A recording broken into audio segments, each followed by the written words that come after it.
Good evening friends, railway group D notification release হয়ে গেছে। Railway group D notification যেটার জন্য এতদিন ধরে অপেক্ষায় রয়েছে অনেক রেলওয়ে অ্যাসপিরেন্ট যারা রেলওয়ে গ্রুপ ডি প্রিপারেশন করছে তাদের কাছে একটা বিরাট বড় সুখবর যে railway group D notification release হয়ে গেছে।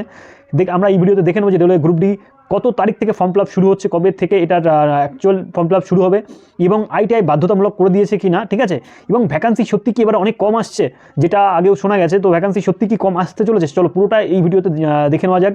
শর্ট একটি নোটিশ দিয়েছে, প্রপার ফুল নোটিশ দেওয়া হয়নি, এখানে শর্ট নোটিশ দিয়েছে। শর্ট নোটিশে রেলওয়ে থেকে কি বলা হয়েছে চলো দেখে নেওয়া যাক, ঠিক আছে, এই ভিডিওতে।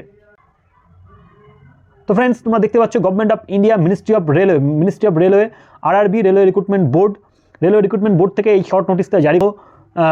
এটি যেটা আছে এটি হচ্ছে বলছে সেন্ট্রালাইজ এমপ্লয়মেন্ট নোটিফিকেশন 08/2024, ঠিক আছে। তাহলে এটা 2024-এর 8 নম্বর নোটিশ হিসাবে এটা দেওয়া হয়েছে 08, ঠিক আছে। তো চলো এখানে দেখে নেওয়া যাক যে railway recruitment various post in level 1 in 7 CPC pay matrix, ঠিক আছে। লেভেল 1 পোস্টের জন্য অর্থাৎ গ্রুপ ডি পোস্টের জন্য নোটিফিকেশন দেখা যাচ্ছে, ঠিক আছে। কি বলা হচ্ছে, অ্যাপ্লিকেশন আর invited to eligible candidates for various post of in level 1. So detailed in CN 08/2024 will be uploaded অর্থাৎ আপলোড করা হবে, নোটিফিকেশন আপলোড করা হবে। And for link of the submission of the application will be live on the official website. আর RRB official ওয়েবসাইটে এটা করা হবে কবে থেকে দেখো বলাই হচ্ছে এখানে যে ওপেনিং ডেট অফ অ্যাপ্লিকেশনস বলে দিয়েছে 23/1/2025, ঠিক আছে। অর্থাৎ 2025 জানুয়ারি মাসে 2025 জানুয়ারি 23 তারিখে ফর্ম ফিল আপ শুরু হতে চলেছে, ঠিক আছে। যেটা সবার কোয়ারি ছিল ফর্ম ফিল আপ কবে থেকে শুরু হবে এখানে বলেই দিয়েছে।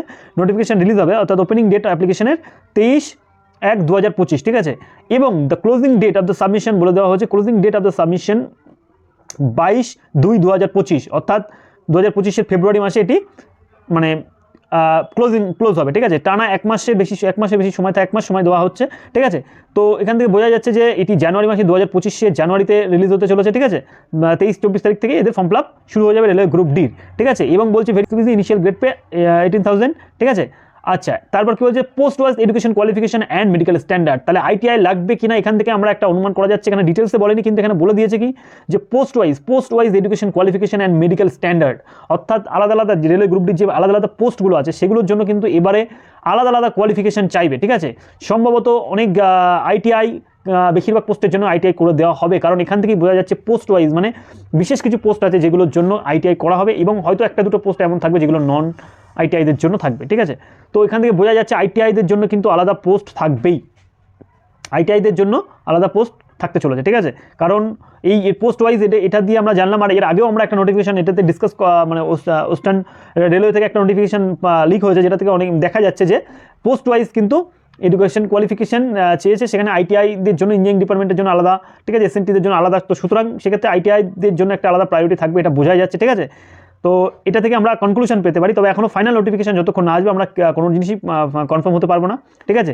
তবে এবার আইটিআইদের জন্যই সম্ভাবনা বেশি থাকবে, ঠিক আছে। আর হয়তো একটা দুটো কিছু পোস্ট থাকতে পারে যেগুলো নন আইটিআইরাও অ্যাপ্লাই করতে পারবে, ঠিক আছে। কারণ প্রপারলি আইটিআইদের জন্য হবে না, কিন্তু বেশিরভাগ পোস্টই আইটিআইদের জন্য হওয়ার সম্ভাবনা রয়েছে, ঠিক আছে। তো বয়স যেমন দিয়ে দিয়েছে যে বয়স কিন্তু 2025 হিসেবে এই ডেট হিসেবে 18 থেকে 36 বছরের মধ্যে হতে হবে। এবং ভ্যাকান্সি কত বলেছে, টোটাল ভ্যাকান্সি কিন্তু মাত্র 32,000 অ্যাপ্রক্সিমেট, যেটা রেলওয়ে নোটিফিকেশন জন্য এত দিন ধরে ওয়েট করার পরে এত কম ভ্যাকান্সি নিয়ে অনেক বেশি বিতর্ক হতে পারে, ঠিক আছে। যে 32,000 ভ্যাকান্সি মাত্র, যেখানে রেলওয়ে কিন্তু এস্টিমেটেড ভ্যাকান্সি আমরা জানি যে মানে রেলওয়ের কিন্তু ভ্যাকান্সি 1.5 লাখের উপরে ভ্যাকান্সি আছে, যতটা ইকোনমিক টাইমসের একটা আর্টিকেল অনুযায়ী 1.5 লাখের কাছাকাছি ভ্যাকান্সি আছে আমরা জানি। সেখানে মাত্র গ্রুপ ডিতে 32,000 ভ্যাকান্সি রিলিজ করেছে গোটা অল ইন্ডিয়াতে, ঠিক আছে। তো এটা সত্যি অনেক কম, ঠিক আছে। এর আগের বারেই তো ভ্যাকান্সি অনেক বেশি ছিল, সেই হিসাবে এখানে অনেক কম ভ্যাকান্সি, যেটা আর তারপরে 6 ইয়ার্স 6 বছর পরে নোটিফিকেশন রিলিজ হচ্ছে এবং মাত্র অল্প ভ্যাকান্সি নিয়ে। তো এটা নিয়ে তো নিশ্চয়ই কিছু ঝড় উঠতে পারে বলে মনে হয়, ঠিক আছে। তো আর তারপরে আইটিআই যদি কনফার্ম হয়ে যায়, আইটিআইদের জন্য যদি বেশি পোস্ট থাকে, তাহলে এটা আরও বেশি মানে আরও বেশি ঝামেলার সৃষ্টি হতে পারে অ্যাসপিরেন্টদের মধ্যে, যারা পরীক্ষার্থী আছে তাদের মধ্যে, ঠিক আছে। কারণ এত অল্প ভ্যাকান্সি, তার উপর আইটিআই বাধ্যতামূলক যদি করে দেয়, তাহলে তো কিছু তো ঘটতে পারে। কারণ এটা মেনে নেওয়াটা অনেকটাই বড় কঠিন, 6 বছর পরে পরীক্ষা হচ্ছে এবং এত কম ভ্যাকান্সির মধ্যে এবং আইটিআইদের জন্য পোস্ট ওয়াইজ এডুকেশন কোয়ালিফিকেশান, তো এগুলো নিয়ে অনেক বেশি বিতর্ক হতে পারে, ঠিক আছে। তো হতে পারে মানে কারণ এটা নিয়ে অলরেডি ইউটিউবে বা যারা অন্যান্য মানে এতে এটা যে নোটিশ পাওয়া গেছে সেটা নিয়ে অলরেডি যারা অ্যাসপিরেন্ট আছে তাদের মধ্যে অনেক বেশি মানে একটা বিক্ষোভ দেখা যাচ্ছে, খুব বিক্ষোভ, ঠিক আছে, যে এত কম ভ্যাকান্সি কেন, ঠিক আছে, এটা নিয়ে। তো দেখা যাক কী হয়, ফাইনাল নোটিফিকেশান না আসা অবধি আমাদের ওয়েট করতে হবে, তারপর আমরা বুঝতে পারবো অ্যাকচুয়াল ভ্যাকান্সি কত। তবে মনে হয় রেলওয়ে বলেই দিয়েছে, মানে 32,000 কাছাকাছি ভ্যাকান্সি হতে পারে, এর বেশি তো হবেই না, ঠিক আছে। আচ্ছা, তারপরে আমরা যেটা দেখবো যে কী বলছে, যে railway zone wise detail distribution of the vacancy is the given in the annexure B of the details in, মানে ডিটেলস পোস্ট ওয়াইজ ভ্যাকান্সি দেওয়া হবে, ঠিক আছে। তারপর হচ্ছে ইনক্লুডস করছে the relaxation of the 3 years relaxation হবে, এজ লিমিট, ঠিক আছে, ওয়ান টাইম মেজারমেন্ট হবে ডিউ টু দ্য কোভিড-19 প্যান্ডেমিকের জন্য, ঠিক আছে। তারপর বলছে এজ 2025 হিসাবে ফর ডিটেলস 5 থেকে এত আমার পেরাতে থাকবে, ঠিক আছে, স্ট্যান্ডার্ড মেডিকেল এত পেরাতে থাকবে বলেই দিয়েছে যখন নোটিফিকেশন বেরোবে, ঠিক আছে। ফিস কত বলছে, এক্সামিনেশন ফিস 500 টাকা নেওয়া হবে এক্সামিনেশন ফিস, এবং পিডব্লিউডি বা যে ইকোনমিক ব্যাকওয়ার্ড ক্লাস SC/ST এদের জন্য কত 250 টাকা করে বলেই দিয়েছে, ঠিক আছে।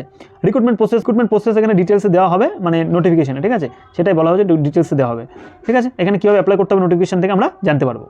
তো এখান থেকে বোঝা গেল যে রেলওয়ে ভ্যাকান্সি কত হচ্ছে আমরা বলেই দিয়েছি।